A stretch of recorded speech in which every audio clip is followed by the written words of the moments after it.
पिछले 10 साल में 2014 के पहले 2004 से 14 भारत की अर्थव्यवस्था खस्ता हाल हो गई। निराशा नहीं होगी तो क्या होगा? 10 साल में महंगाई डबल डिजिट रही, और इसलिए कुछ अगर अच्छा होता है तो निराशा और उभर करके आती है। और जिन्होंने बेरोजगारी दूर करने के वादे किए थे,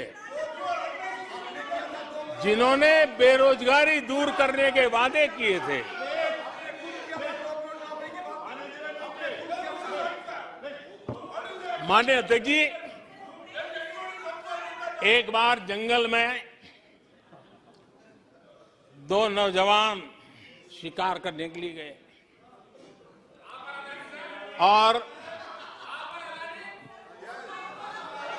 वो गाड़ी में अपनी बंदूक नीचे उतार करके थोड़ा टहलने लगे। उन्होंने सोचा कि थोड़ा अभी आगे चलना है तो थोड़ा जरा हाथ पैर ठीक कर ले,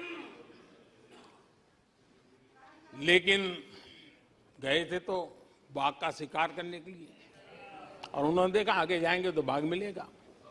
लेकिन हुआ ये कि वहीं पर बाघ दिखाई दिया। अभी नीचे उतरे थे, अपनी गाड़ी में बंदूक वहीं पड़ी थी। बाघ दिखा, करे क्या? तो उन्हें लाइसेंस दिखाया कि मेरे पास बंदूक का लाइसेंस है।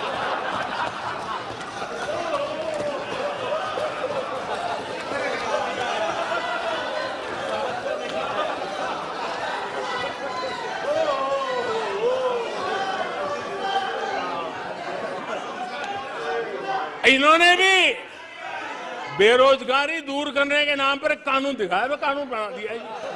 अरे देखो, कानून बना दिया है। ये इनके तरीके से पल्ला झाड़ दिया।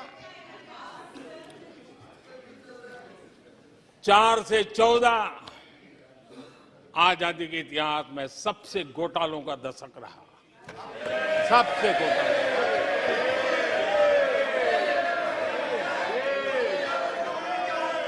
वही 10 साल, यूपीए के वो 10 साल, कश्मीर से कन्याकुमारी,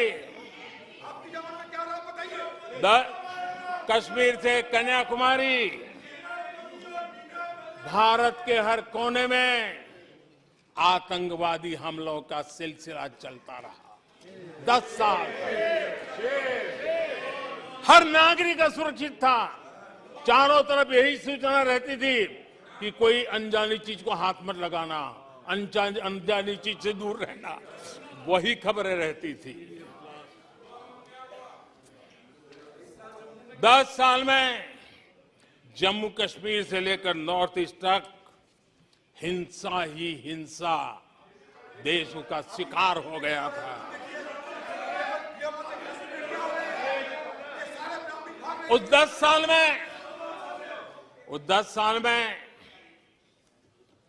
भारत की आवाज ग्लोबल प्लेटफॉर्म पर इतनी कमजोर थी कि दुनिया सुनने तक तैयार नहीं।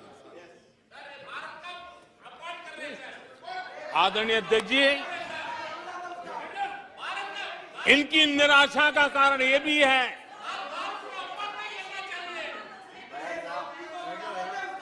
आज जब देश की क्षमता का परिचय हो रहा है, 140 करोड़ देशवासियों का सामर्थ्य खिल रहा है, खुल करके सामने आ रहा है। लेकिन देश का सामर्थ्य तो पहले भी था, लेकिन 4 से लेकर 14 तक इन्होंने वो अवसर गंवा दिया। और यूपीए की पहचान बन गई, हर मौके को मुसीबत में पलट दिया,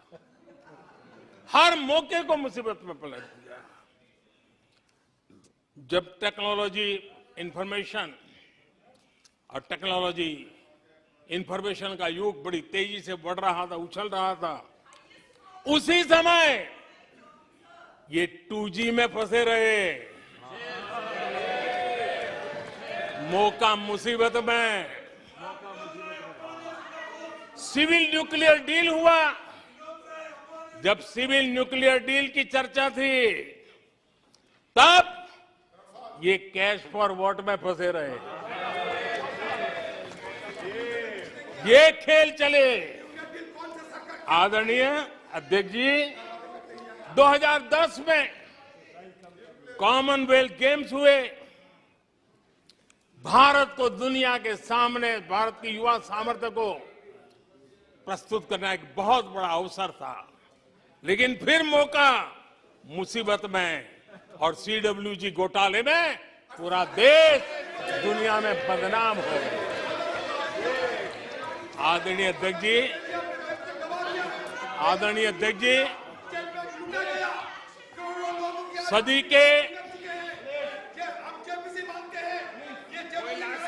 सदी के दूसरे दशक में